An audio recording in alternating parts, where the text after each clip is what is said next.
Hi, I'm Brent Ozar, and in this session I'm going to be talking about a 300-level guide to career internals. It's kind of funny how this started out. When I originally was thinking about building a session, I would look at some conferences and I'd see a 500-level session. I'm like, what would a 500-level career development session look like?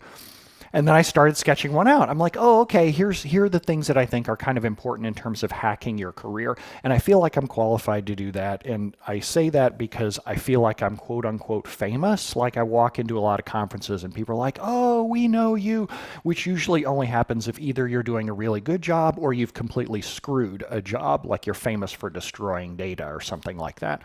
So I seem to be doing kind of okay. I am by no means ever going to sell you anything. There's anything regarding careers or professional development. I'm never going to write a professional development book. I'm never going to sell a professional development training series of any kind. It's important to me to help you avoid some of the same mistakes that I made along the way, and I don't consider myself an expert at careering by any means, like not even close. If you want an expert on careers, go to I was going to say bookstore, but your Kindle or whatever it is that you want to open up, and go get professional development books that way. This is just a story of the time that I went back and I analyzed what I needed to do in order to start making more money. About 15 years ago, I sat down and decided to lay out a career plan for myself, and this is all about the kinds of decisions that I made along the way. So, in here, let's talk about this career guide to internals, but I have to give you a warning. We are going to be talking about money.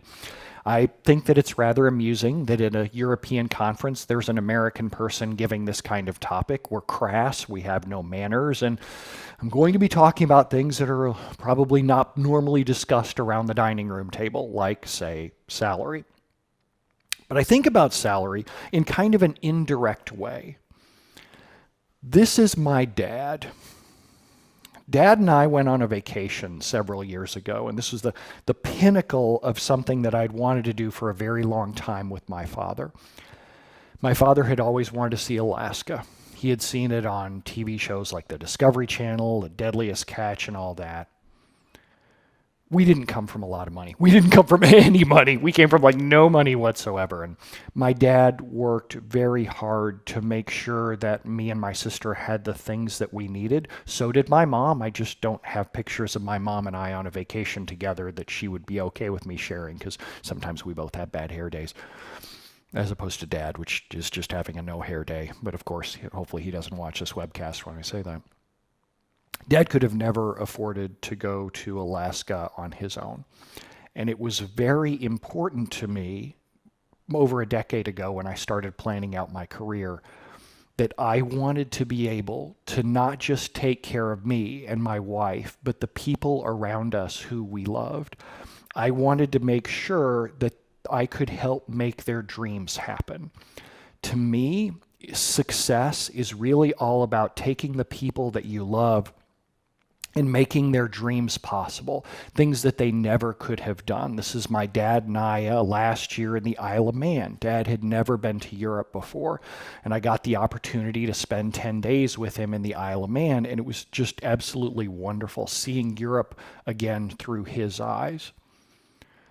For me, it's so important to remember that your boss isn't really the one you need to make happy.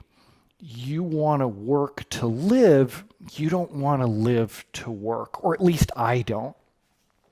I love this quote from Lori Edwards in the SQL Server community. She says, always remember that the people you really work for are waiting for you at home, which is kind of weird because now in the days of coronavirus, everyone's waiting for us at home. I wanted to be able to make enough money that I could take care of the people around me. But when I look at salaries for us data people, they're not great numbers. I mean, they're okay. Don't get me wrong. We're not eating ramen noodles or anything. And I love ramen, but when I don't want to always have to just eat ramen. Here are some of the numbers from the salary survey that we do every year. And over on the left-hand side, that's in tens of thousands of dollars. You can see that the vast majority of our industry makes somewhere around $100,000 US per year. And of course, things are different in different countries, different health insurance standards, different retirement standards, and all of that. But if I look at this grid, back when I started planning my career, there wasn't a grid like this for data people, but I kind of intuitively knew that I was somewhere in the mainstream down here. Reality, I was often on the lower side of that. I was somewhere inside of here. But if I was going to take care of the people that I loved, I needed to be way up top. I needed to be higher than that because I also want to work as little as possible. I'm also lazy. I don't really like working at all. Don't get me wrong, what we're doing here, I enjoy this. This is a whole lot of fun to me. But you know what isn't fun is debugging stuff. Oh my God, this morning I was debugging dynamic SQL running on between Amazon RDS and Azure SQL.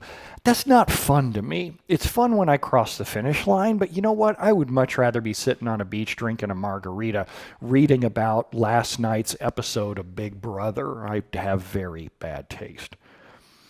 So when I started laying out what I wanted to do for a living, it took me so long to do it because I was nervous about what I was going to see. I didn't feel confident about myself or my ability to make a lot of money. And there's a great definition of procrastination that the really reason that we do it is about avoiding unpleasant emotions.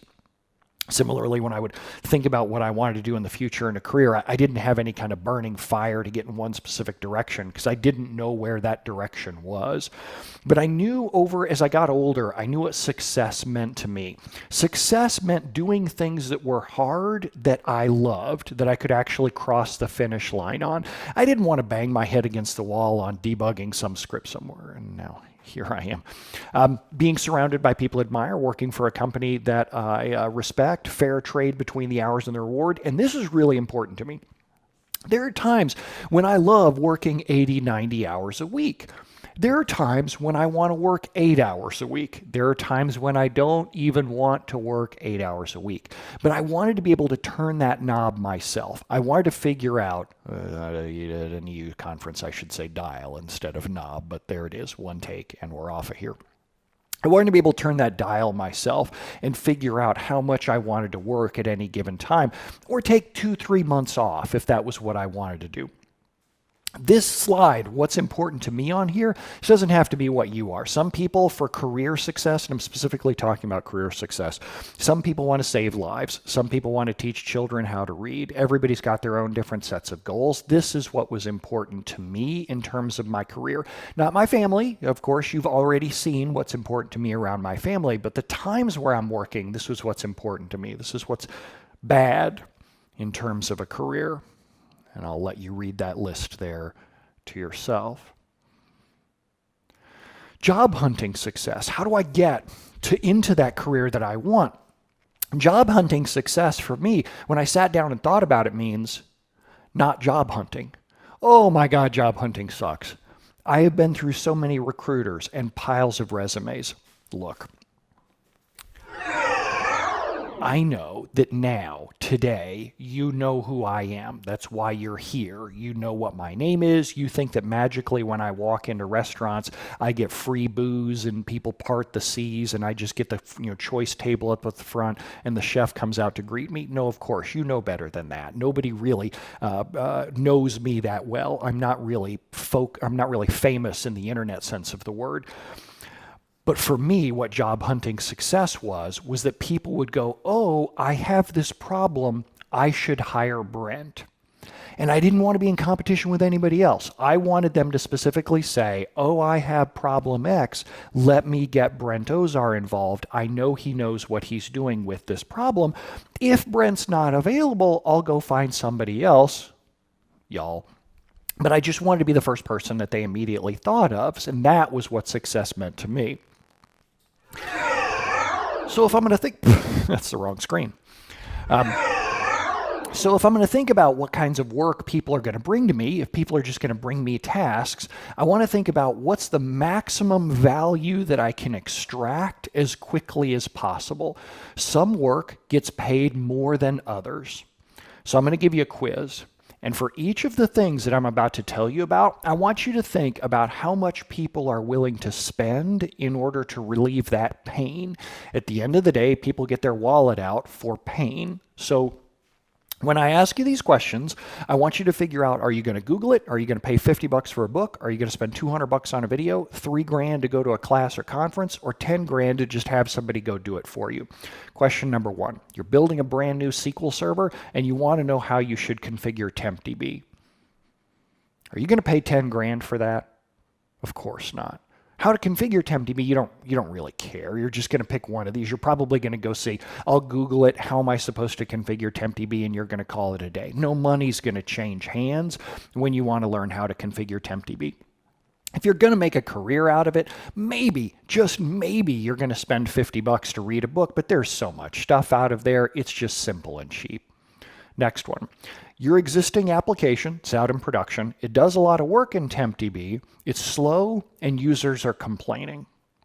Now, how do you fix problems with slow TempDB and queries? More specifically, what's the first thing you try? The first thing you try is probably up on the high side of this. Your boss isn't going to let you jump all the way down to here. You're still up in the cheap seats. Next. Your app is still slow, even after the team has read a lot of stuff, they've Googled things, and the slowness is keeping your business from shipping products. Your website's falling over, your machinery line's going down, your salespeople can't place orders. Now it starts to get a little bit more expensive. Because plus 2, if your boss says, well, look, we've got to fix this sooner rather than later, it's urgent and there's money involved, now you start to drift down to here. You may not even be willing to spend, say, 3 grand on some class or conference because that may not be available to you in the future, or it may just be videos that you're going to have to read and absorb, and it's going to take you some time to do it. And let's face it, you're probably going to get the answer wrong the first time that you try it. Let's try another one.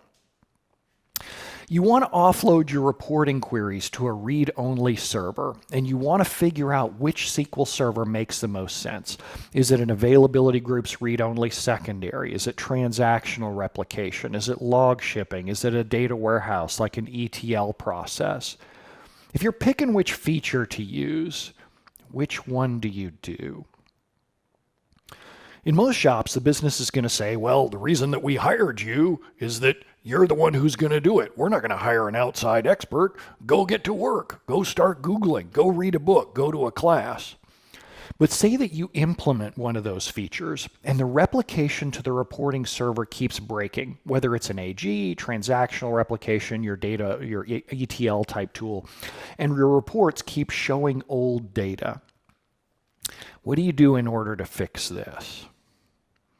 But you're probably going to start watching videos. Maybe you open a support call from Microsoft. Maybe you start learning about that feature that you chose and you start weeping in pain because you chose the wrong feature. But you're still probably not getting all the way down to $10,000 to hire an expert just because reports show out-of-date data. But what about this? Your replication keeps breaking, and every time that you reinitialize it, your primary server falls over and it takes your website down with it.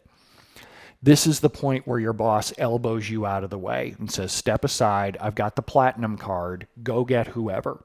Go get someone who's done this before. We can't afford to keep bringing production down. There's a pattern here. The first time or two that you're doing something, when you're just experimenting, no money changes hands. You're meeting with Google, your senior Google advisor, you're Googling for things, and the quality of what you find in Google's pretty good. I mean, I certainly enjoyed, or Bing, I support alternative lifestyles, whatever. What you have to realize is there's this little grid here. How bad is the business pain, and how urgent is it? So I'm going to talk through a couple examples here. We're going to start over here in this grid. Things that aren't urgent and have mild or no business pain. Inside here, here's what the questions sound like. I'll let you read those.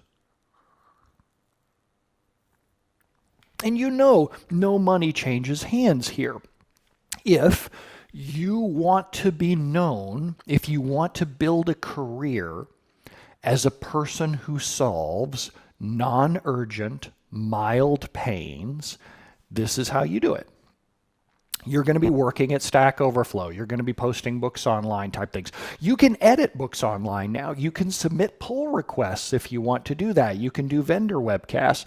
Pinal is one of the biggest names in our industry who does this. Pinal Dave runs SQL Authority. I guarantee you, when you've Googled things that were not urgent and not very painful, I guarantee you've hit his site and you've copy pasted scripts directly from there. And he hasn't charged you $1. Now, unfortunately, that means people probably aren't going to pay for this immediately. They might pay for it over time, but we'll talk about that. What about this? Very urgent, but it's not that painful to the business. Here's what the questions sound like.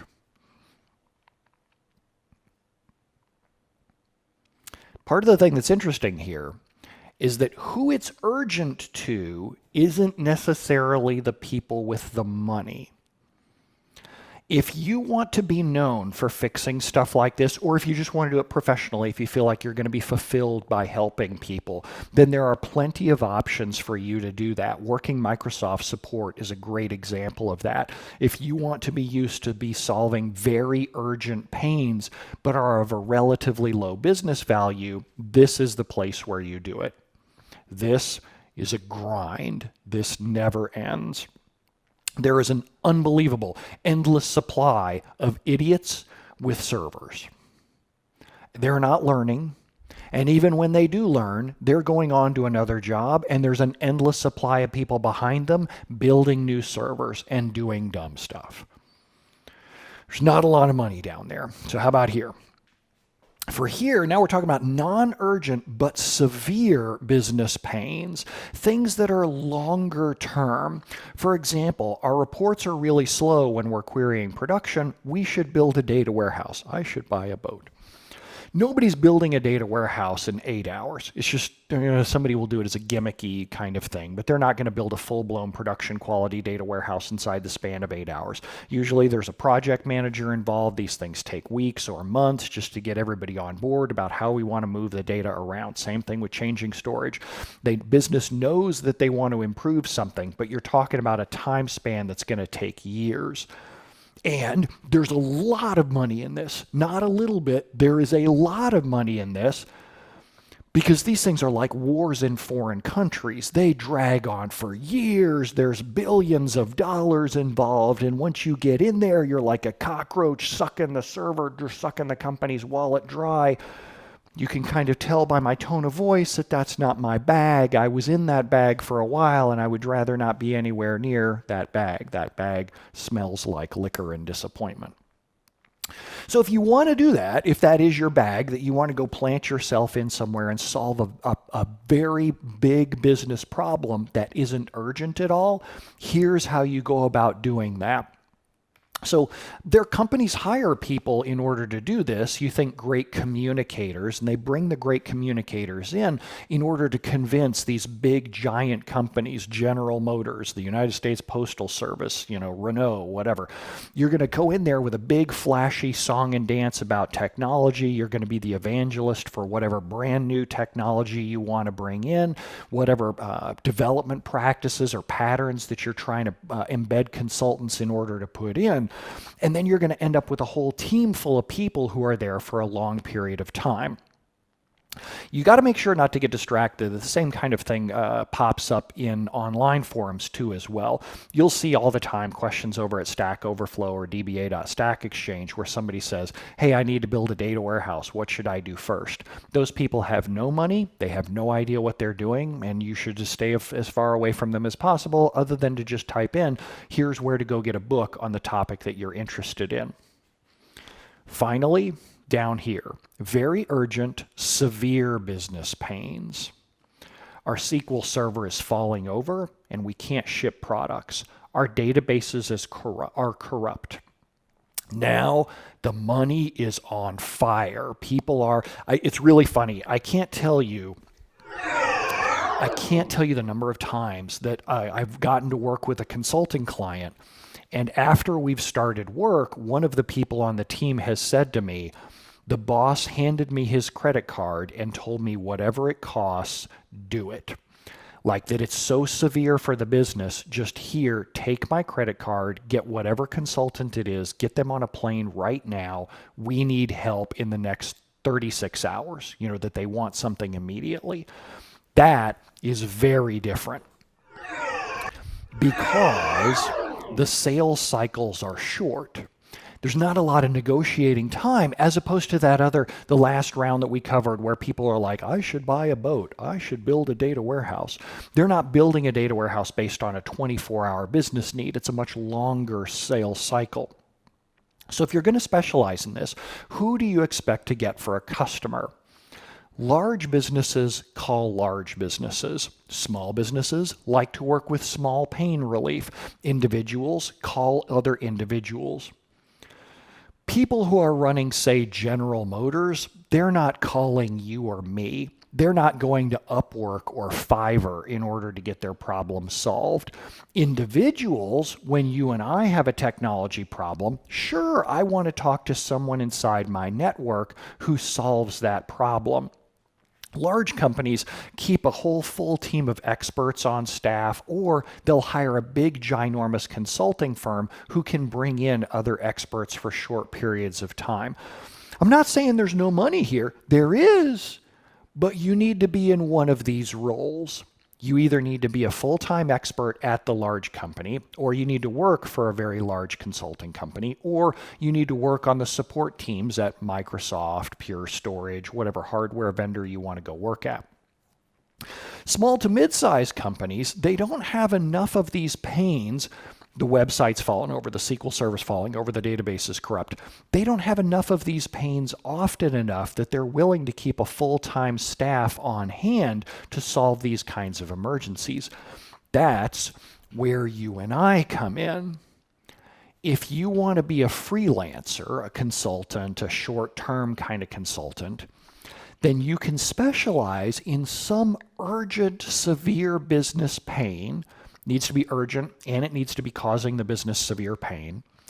And if you're known for that, they're going to call you, and they're going to have a very short sales cycle, and they're going to go, shut up and take my money. We're the first person. We keep seeing you in Google over and over again for this exact problem. How fast can we get you involved? It's less about long-term advice, and it's much more about how do we get you on a plane right now in order to come in and solve these problems. The more urgent and severe the pain, the faster the sales cycle. For example, I like it. For example, if you have database corruption, odds are your company's even probably going to hire several consulting firms at exactly the same time, farm the work out to them and say, whoever can finish the fastest, they're the ones who are going to end up getting our business. When the less urgent it is, hey, we need to go build a new server, odds are it's going to have a much longer sales cycle. You're not going to see the money anytime soon. Just as we saw with the non-urgent pains, you're going to see these pop up online as well. Somebody's going to pop into an online forum, into Stack Exchange, Stack Overflow, and say, my SQL Server's down right now. There's a message in the error log. What should I do? This person doesn't have any money. They are sending out a Hail Mary request for help. I am not saying you shouldn't help them. You see me in answering SQL help questions, stackexchange.com questions from time to time too. But for me, it's all about time. How much available time do I have to give back to the community? And when does it make sense to help one individual person at a time? If I personally, when I have the choice, I would much rather help 100 people than I would help one person. If I can build something like an online stream, a webcast, whatever, if I can teach a whole bunch of people something quickly, I will always take that over answering someone's urgent support call on Stack Overflow or Stack Exchange. That just doesn't scale to a long enough period of time. And I say that I know that as I say that, I'm kind of discouraging some of you from answering questions at places like Stack Overflow and Stack Exchange, SQL Server Central, and so forth. We'll talk about that. So, and you have to understand what you're getting paid for, or what you're getting paid with is a better way of saying it. When we're dealing with that mild or no business pain, things that pop up on Stack Exchange or things that people are just Googling for, what you get paid in is reputation. You can get paid in this over time, and it can bring you to a better job. Getting paid in reputation isn't necessarily bad. I'll talk about how I did that over time as well. But when you come over into this, oh yeah, that's what I'm talking about. I like money. Money is good, because remember why we're here. We're trying to take care of our families and our loved ones, and I can't take my dad on an Alaska trip with reputation. It just doesn't work that way. If you want to solve these and get paid in reputation, it's a long road. This is what I did. For years, this is what I did. Blogging about how you use perfmon, how you manage counters, how do you do weight stats, how do you configure TempDB. If you Google for how to configure TempDB, I'm sure some of my stuff is going to pop up there, or other people that I've worked with over the years. If you're going to spend time blogging and presenting about topics like that have mild or no business pain, what you're blogging for is the job you want in 5 years, which is fine. If you want to get paid for a full-time living solving these mild or no business pains, like working at a Microsoft tech support line, for example, or Xerox, some big ginormous company, then the blog posts that you're writing, the presentations that you're giving, the streaming that you're doing, is all paying you forward for reputation. And then later on, you're going to end up getting that job. But it's the long road. Oh my God, it takes years. I toiled away writing stuff like this for 5-10 years before my career really took off. And the reason my career took off wasn't this column. The reason my career took off was this column. And I'm going to jump back a little and just talk about this. I really don't recommend this route because it takes so long. And you're not getting any younger. You're also not getting any more attractive. That's a problem because you weren't that attractive to begin with. Please give my session a high rating. That won't work out well. So the shorter route is to focus on solving the severe business pains, to write about how you solve these. Then you can either get yourself into a full-time job working at a large consulting company or working at large companies, think Microsoft, Amazon, Google, etc. Or if you want to solve the very urgent pains, you can be a consultant that just focuses on that one pain. And in both of these, the payment here is money. And who doesn't like money? Now, I only have so many hours a day, so if I'm going to focus on building material to get myself known for something, I don't want to be famous telling somebody how long the optimal straw length is if you're going to be drinking margaritas. There's no money in that. If I'm going to be producing content, I'm going to be producing content right over in this column, the severe business pain column, because it's really all about how can I be known within the span of 1 year for solving some kind of critical problem? This is where things gets a little tougher. Now we're to the point where you're actually going to do the work. Because it's easy to say, I want to make a lot of money. I want to be known for solving hard problems. I want to get paid instantly when customers throw projects at me. That's easy. Now, how do you actually become known for doing that? The easiest way that I can tell you, the fastest route from where you are today to the point where I'm at, sooner or later I got to say something there, and if there's no elegant way to say that.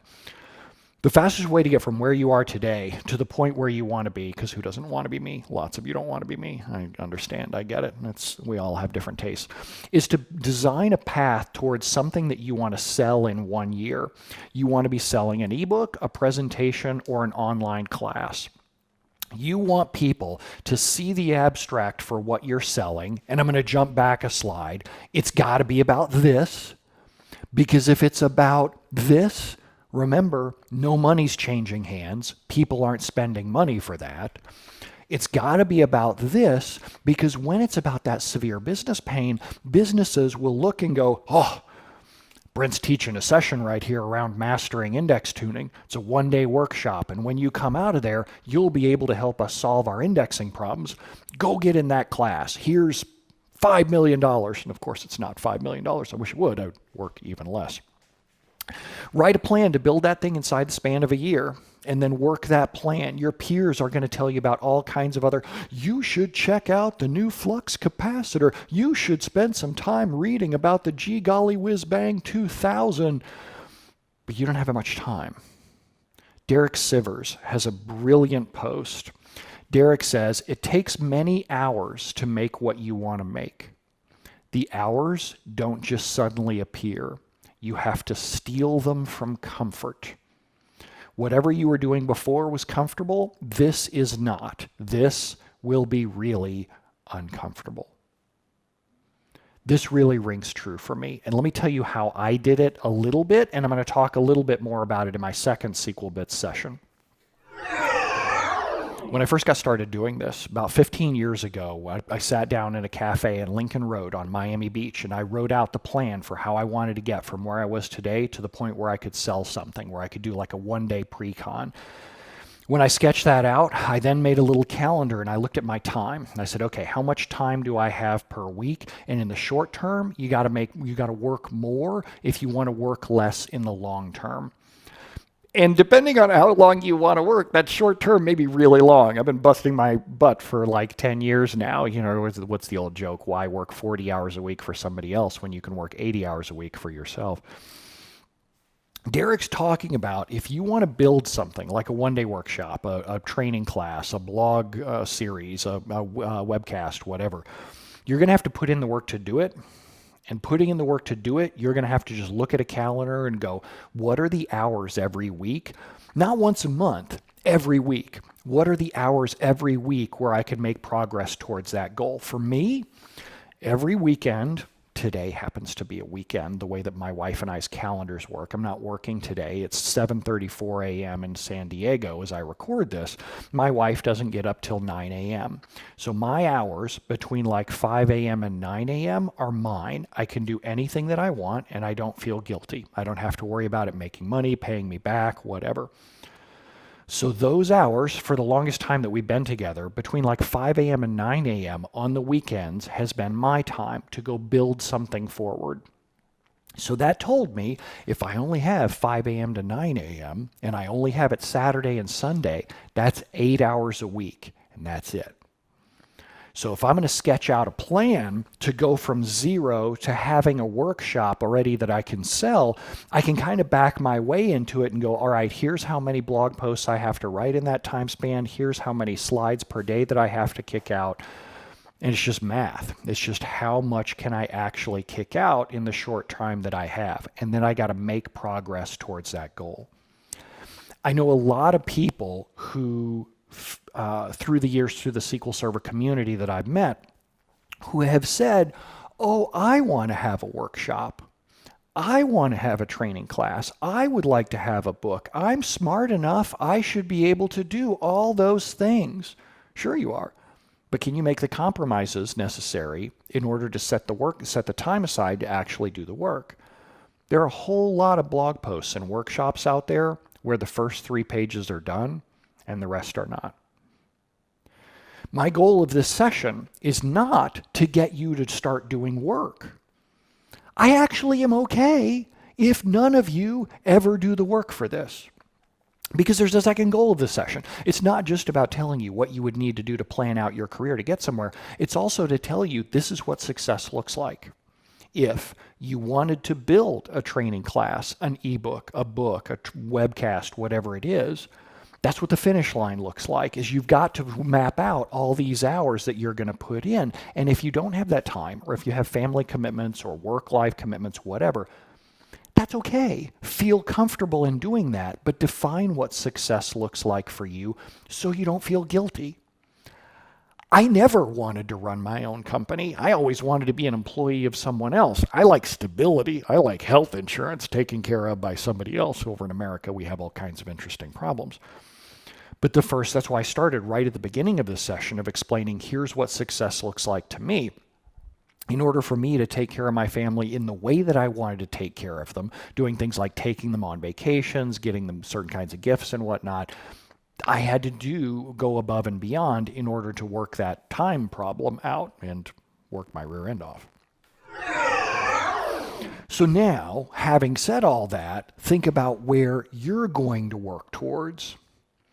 If you're the kind of person where what success looks like to you is continuously answering questions, and believe me, people are so thankful when you solve their problem, but if you're facing an endless stream of people who are panicked and freaked out because their thing has broken, and if you don't mind not making big money and you want to just have that feel-good reputation and building up a reputation of someone who's known as helping lots of people, if you want to be the next John Skeet, for example, John Skeet is not eating ramen noodles. There's money there. You just have to really hit it's like an NBA draft or a football whatever.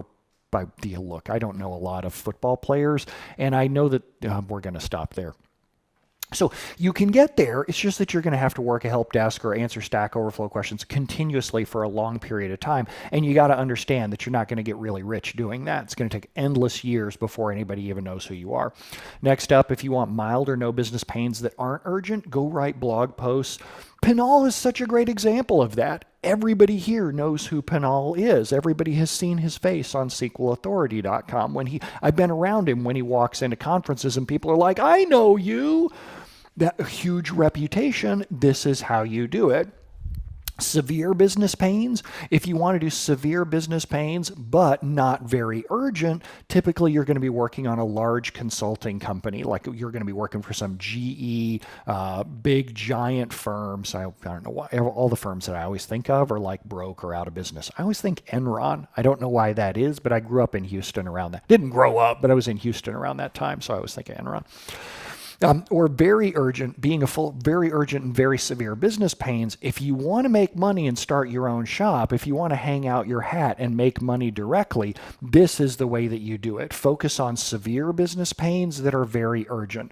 These have very short sales cycles. It's very easy for a business to go, oh, I've seen so-and-so over and over again online. We keep seeing him whenever we go search for our problem.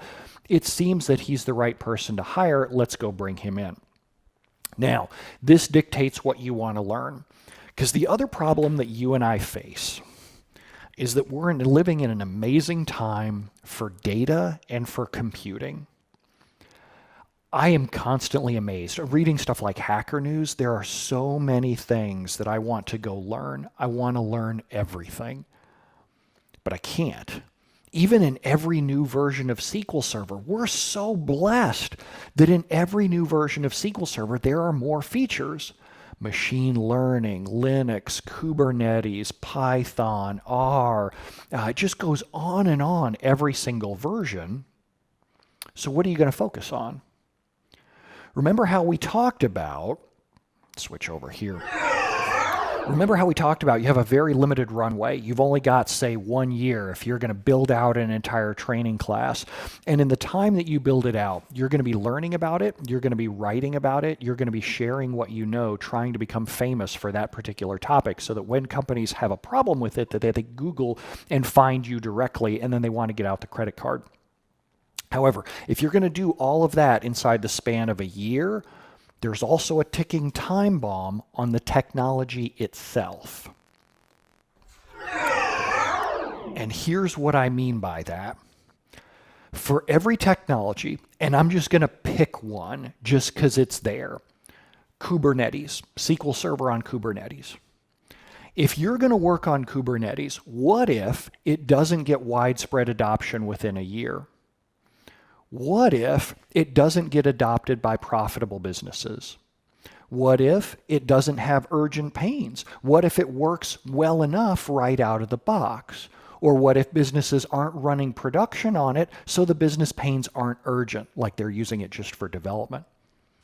Or what if it changes too quickly to give you a return on your time investment?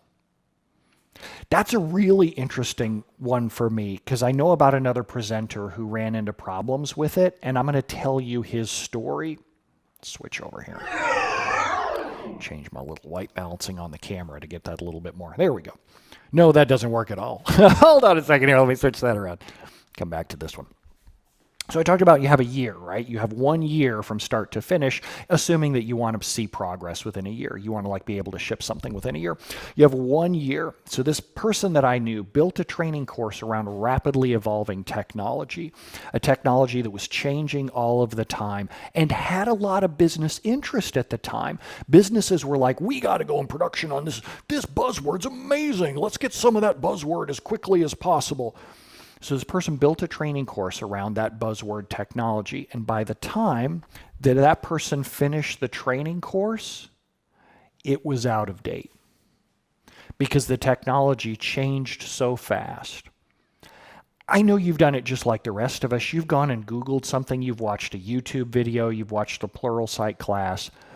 And when you're watching the class, you're going, that's not right. That's the way it worked 2 years ago, and it doesn't work like that anymore. If you're going to be the presenter, if you're going to be the person shipping that knowledge, you've got to watch that the technology isn't changing so rapidly that it's expired by the time that you shipped it, because you don't have that much time. Remember, you only have a limited number of hours per week in order to ship a class. I'll give you a great example from my own life, Power BI. I love Power BI. It's amazing. It's baller. It does so many cool things. But you know what? If I'd have written a Power BI class 2 years ago, I'd have had to set it on fire because everything about Power BI has changed. This is a risk of working with brand new, rapidly adopting technologies. Azure SQL database is another one. If you'd have written a class about Azure SQL DB in the first 2, 3, 4, 5, 6, 7 years that Azure SQL DB was out, you'd have had to set it on fire every year because things kept rapidly changing. That's the curse and blessing of the technology ages that we live with. Your holy grail, the thing that you should really look towards, is a technology that has widespread business adoption, expensive, urgent pains, and has been the same for a while, at least a couple few years, so that as you build material on it, it's going to be evergreen for long enough that it pays you so that you can do some passive income work and start building the training class or the consulting practice or whatever around the next big thing. So to succeed, the end of this, what you really have to do is pick a technology or feature. Now you have some perspective around how you pick that. It needs to be a little bit more stable. It needs to be a little mature, enough that there are some expensive pains on there that you want to relieve, that companies with money can actually go, yes, we've used this and we have a specific pain and it's urgent and it's high business value. Understand the urgency and severity of that pain so you can understand whether you're going to make money doing it. And then build yourself a 1-year roadmap to write everything that you learn and know about that technology.